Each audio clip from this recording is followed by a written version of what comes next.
By the end of this video, you'll know exactly what NFTs are, why they exploded the way they did, and why the ones that survived are actually more interesting than ever.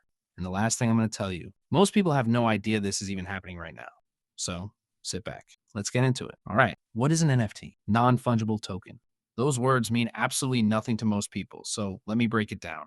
Fungible means interchangeable. A $20 bill is fungible. You can swap it for another $20 bill and nothing changes. Non-fungible means unique. One of a kind. A signed first edition of your favorite book. A painting by someone like Frida Kahlo. That thing right there. The Mona Lisa. It exists. Only it. You can't swap it for something identical. So an NFT is just a certificate of ownership stored on a blockchain. Think of it like a deed to a house, except the house is digital. Here's where it gets interesting. You can own a JPEG of a cartoon ape. The image is everywhere online. Anyone can right-click and save it. But you own the original, the verified original. And that verification lives forever in the blockchain, publicly readable by anyone. Nobody can fake it. Nobody can duplicate it. That, right there, is what made people lose their minds. Now, NFTs didn't just appear out of nowhere. They had a precursor, 2017, a game called CryptoKitties. Players could breed digital cats. Each cat was unique, each one an NFT. The game got so popular it crashed the Ethereum network. Think about that. A game about digital cats broke a global blockchain. And just like that, people started asking, what else can we make unique and tradable? But CryptoKitties was just the spark. The forest fire came later. Much later. Here's what happened. In March 2021, a digital artist named Beeple sold a collage at Christie's for $69 million. $69 million for a JPEG. The art world had never seen anything like it. A traditional auction house, one of the oldest on the planet, had just sold a purely digital asset for more than most museums' entire collections. Every news outlet covered it. Every financial publication wrote about it. And the floodgates opened. Within months, projects like the Bored Ape Yacht Club launched. 10,000 cartoon ape pictures. The floor price, the cheapest one you could buy, hit $340,000 at its peak. Celebrities bought in. Jimmy Fallon, Madonna, Neymar. Bored Apes came with membership to an exclusive club. You got networking opportunities, exclusive events, a literal passport to a community that felt more like a country.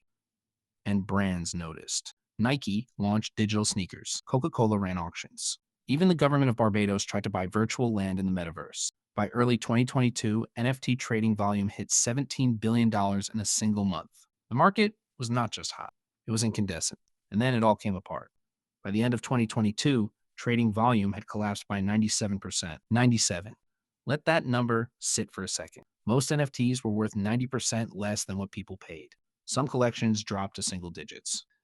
The media, which had spent 2021 telling everyone to buy NFTs, spent 2022 telling everyone NFTs were dead. And for a lot of people, the speculators, the get-rich-quick crowd, the ones who bought profile pictures hoping to flip them. That was true. They left. Good riddance, honestly. But here's what the headlines got wrong. The technology didn't die. It matured. It got boring.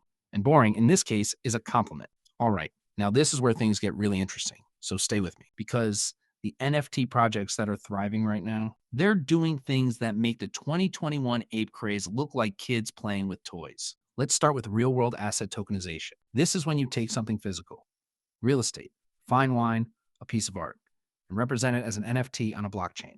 In 2023, BlackRock, the world's largest asset manager with over $9 trillion in assets under management, started exploring tokenized securities. Not just exploring, actually building. Their private equity funds, their bond portfolios, potentially tradable 24 hours a day, 7 days a week, with instant settlement and near zero transaction fees. If that happens at scale, it fundamentally changes how the entire financial system moves money. Or look at what Starbucks did. They launched Starbucks Odyssey, an NFT loyalty program. Members could earn digital journey stamps by playing games, taking quizzes, buying special edition merchandise. Those stamps had real-world perks, exclusive events, free coffee. Over 1 million people participated in the first 6 months. Not speculators, not crypto bros. Regular people earning rewards they could actually use or consider gaming. The old complaint was that players spent hundreds of dollars on digital items in games like Fortnite or Counter-Strike. They own nothing. The company could delete their account tomorrow, and there was nothing they could do about it.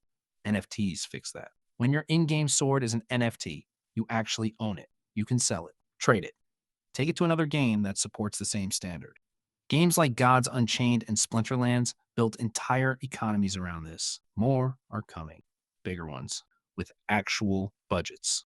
Even governments are getting involved. Countries like Singapore, Switzerland, and the United Arab Emirates are experimenting with NFT based digital identities, credentials that can't be forged, academic degrees, professional licenses, medical records, a tamper proof digital record that travels with you for life.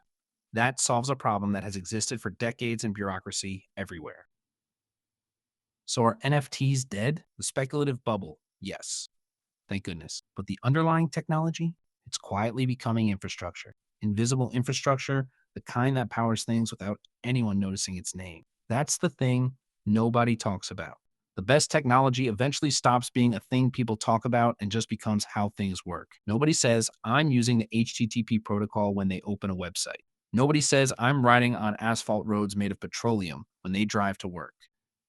The innovation disappears into the background. And that's exactly what's happening with NFTs right now.